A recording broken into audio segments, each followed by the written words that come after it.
Жалпы негізі температура деген бала ағзасында ол сыртқы ортадан түскен қоздырғышқа ответный реакция деп қанша видеоларда да айтып жатырмыз ғой.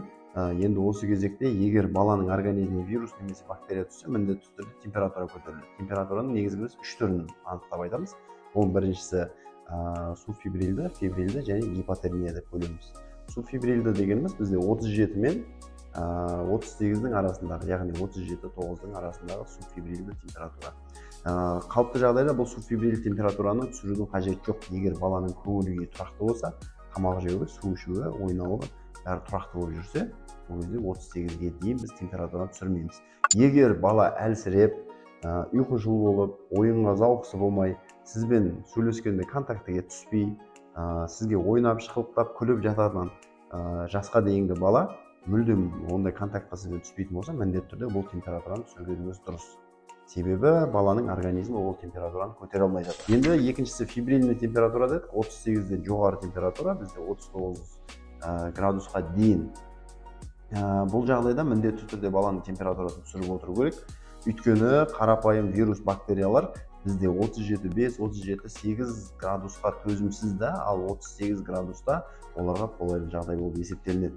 Сол себепті температураны түсіру қажет. Енді гипотермияның негізгі қаупі баладағы бізде фибрильді судорога дейміз, яғни температурамен шақырылған судорогаға ұшыратуы мүмкін баланы. Сол себепті 38-ден асқан, 39-дан асқан температураның барлығын міндетті түрде агрессивті біз түсіріп отыруымыз керек. Агрессивті дегеніміз әрі растирание жасап, әрі свечи салып, мүмкіндігінше әрі баланы жақсылап атпай өтеді су беріп, мейлінше тез түсіріп алуға тырысуымыз керек. Енді бұл видеоның негізгі мақсаты аналарға қалай температураны үй жағдайында тез түсіру керек деген сұраққа тоқталып отырмыз ғой. Осы кезекте, бірінші кезекте балада не үшін температура түспей қалады?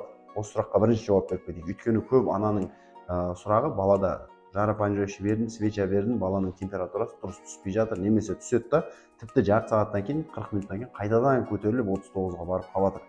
Балам 2 күн болды, 3 күн болды температура жазылғанына деген. Көп жағдайда стойкий температура, түспейтін температура бірінші, екінші тәуліктерде көп кездесе бермейді. Себебі ол уақытта организм өзі сол температураны компенсировать дейміз, яғни басып тұрады. Ал үшінші тәулікке қарай уже былайша айтқанда организм шаршайды, постоянно температура жиі көтерілгендіктен қан қоюланады, қан тамыр тарылады, қан айналымы бәсең болады. Оның үстіне температураның әсерінен организмдегі жидкость бізде испаряться етеді.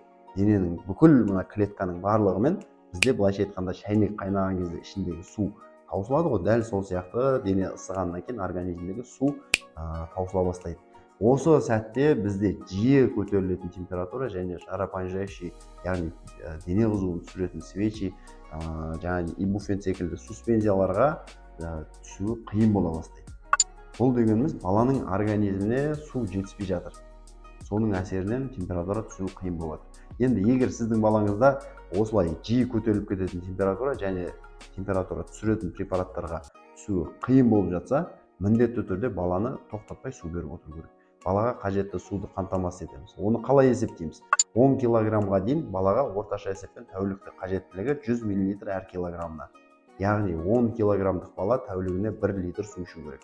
Ал 10 килодан жоғары салмақтағы балаларға біз ары қарай 10 килодан уже 11 кило болатын болса, 50 мл, 12 килограмм болатын болса, тағы 50 мл осылай қосып отырамыз. Яғни орташа есеппен сіздің балаңыз 15 килограммдық бала болатын болса, сіз 1 литр 250 мл тәулігіне балаға су беріп отырыңыз керек. Бұл температура кезде. Ал температура жоқ кезде жалпы 6 айдан асқан балалар тәулігіне 70-75 мл су көлемінде қамтамасыз етіліп отыру керек. Бұл ағзадағы зат алмасуға, барлық нәрсеге қажет тәуліктік талап етілетін су мөлшері. Енді температураны жиі біз қалай түсіреміз? Көп жағдайда негізі температураға біз жарапанжающий қазір свечилер пайда болған. Ол свечидің біз ауыз арқылы ішкен препараттан қарағанда әсері тез болады. Өйткені баланың тігішегінде көптеген қан тамыры орналасқан, ол жерде сіңу, организмге таралу механизмі асқазан арқылы сіңірілуге қарағанда жылдам болады. Сол себепті балауыздың эффектісі жалпы ауыздан қабылдайтын сироп суспензияға қарағанда жарапанжающий тез болады. Енді мынаны қараңыз, сіз балаңызға 38 температурада ибуфен бердіңіз. Балаңыздың температурасы жарты сағат 40 минут көлемінде мүлдем түскен жоқ. Наоборот 38,1 болып тұр дейік. Бұл жағдайда көп аналардың қателігі свечиді тіпті қайтадан салады. Жарты сағат 40 минуттың көлемінде қайтадан свечи салады, или болмаса ибуфен береді артынан. Ол дұрыс емес, өйткені кез келген жаропонижающий, яғни температура түсіретін препараттың құрамында негізгі құрамы бізде парацетамол. Парацетамол өз кезегінде организмде токсин ретінде жиналып, бізде бауырды зақымдауы мүмкін. Сол себепті кез келген температура түсіретін препараттың қашықтығы, яғни арасы 4 сағаттан кем болмау керек. Негізі инструкция бойынша 6 сағат деп келтіріледі. Егер 6 сағаттан кем болмасаңыз, бұл нұр үстіне нұр.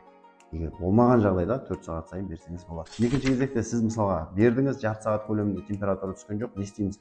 Баланы полный шешіндіреміз де толық денесінің барлығын бөлме температурасымен сәйкес келетін сумен, жылы сумен емес, ыстық сумен емес, бала жаурап қалмайды одан, бала ауырып қалмайды. Бөлме температурасына сәйкес келетін салқындау сумен бүкіл денесін сылап тастаймыз. Енді бұған дейінгі қалыптасып қалған нәрсе спиртпен сылау керек, немесе уксус қосып сылау керек деген пікірлердің барлығы қазір жоққа шығарылып жатыр ғой, қазіргі медицинада қолданылмайды. Неге? Себебі сумен реакцияға түскен спирт баланың денесін одан сайын қыздырады. Бұл өз кезегінде сіз температураны түсірем деп қайта көтеріп, фибрильді судорогаға ұшырап қалуыңыз мүмкін. Сол себепті спиртпен түсірмейміз, уксуспен түсірмейміз, қарапайым бөлме температурасына сәйкес келетін сумен толық денесін сылаймыз, және жеңіл желпі простынямен немесе пеленкамен баланы ораймыз, болды.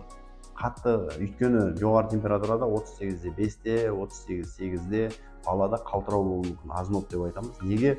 Өйткені шеткері қан тамырлар қысылады да, ол балада циркуляция дұрыс емес болғаннан кейін бала қалтырай бастайды.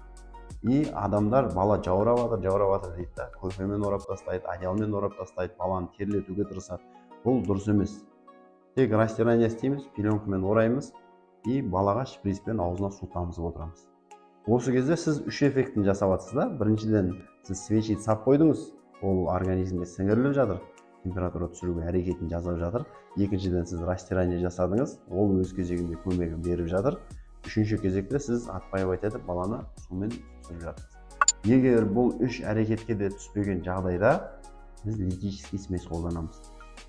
Көп жағдайда негізі үй жағдайында ол нәрсе қолданылмайды, өйткені дәрігердің қадағалауымен болу керек. Кез келген препаратқа, кез келген ондай бұлшықетке немесе тамырға енгізілетін дәрі-дәрмек мүмкіндігінше, мейлінше дәрігердің қадағалауымен жасалынуы керек. Егер сіз жоғарыда аталған нәрсенің барлығын жасадыңыз, балаңыздың температурасы түспей жатыр, не істейміз? Міндетті түрде дәрігердің консультациясына. Көп аналар температура негізі бізде түнгі уақытта пайда болады. Түнгі 2-де, 3-де, таңға таяу не істерін білмейді. Кейбір аналарды кездестіріп жатырмыз, поликлиника жұмыс істемейді деп түнгі 4-те шыққан температураны түспей тұрса да азанға шейін күтіп қалады. Бұл дұрыс емес. Егер түнгі уақытта болса, міндетті түрде жедел жәрдем шақырасыз. Жедел жәрдем біріншілік көмекпен түсіріп бере алса түсіре алды, түсіре алмаса, егер балада приоритетті белгілер болса, гипертермия болса, сізді стационарға жолдайды. Яғни дәрігердің қарауынан өтесіз. Ал күндіз болатын болсаңыз, сіз міндетті түрде өзіңіздің учаскелік дәрігеріңізге хабарласып, оған мән-жайды түсіндіріп, сіз үйге балаға осмотрный адамы шақыруға құқығыңыз бар. Осы нәрсені аналарға түсіндіре кетейік. Яғни сіздің балаңыз температура жетіп жатыр ма, міндетті түрде учаскелік дәрігеріңізге ол хабардар етілу керек. Яғни сіздің учаскелік дәрігеріңіз міндетті түрде сізді келіп көруге ол кісі міндетті. Жалпы қысқаша температура туралы осы. Егер сіз температура тарапынан қандай да бір сұрақтарыңыз болса, немесе қандай да бір пікірлеріңіз болса, осы видеоға алып қосарларыңыз болса, комментарийде міндетті түрде қалдырыңыздар. Біз пікірдің барлығын оқимыз, және алдағы уақытта сіздердің сұрақтарыңызға, пікірлеріңізге міндетті түрде жауап беретін боламыз. Лайк басыңыз, каналға тіркеліңіз, және де осы видеоны достарыңызға таратыңыз, таныстарыңызға таратыңыз, ол кісілер де біліп жүрсін. Өйткені біз қарапайым нәрсе секілді көрінеді, түнгі сағат 3-те температура көтерілген кезде біз не істерімізді білмей жатамыз. Осы нәрсе болмау үшін түсірдік, еңбекті бағалап лайк басады деп сенемін.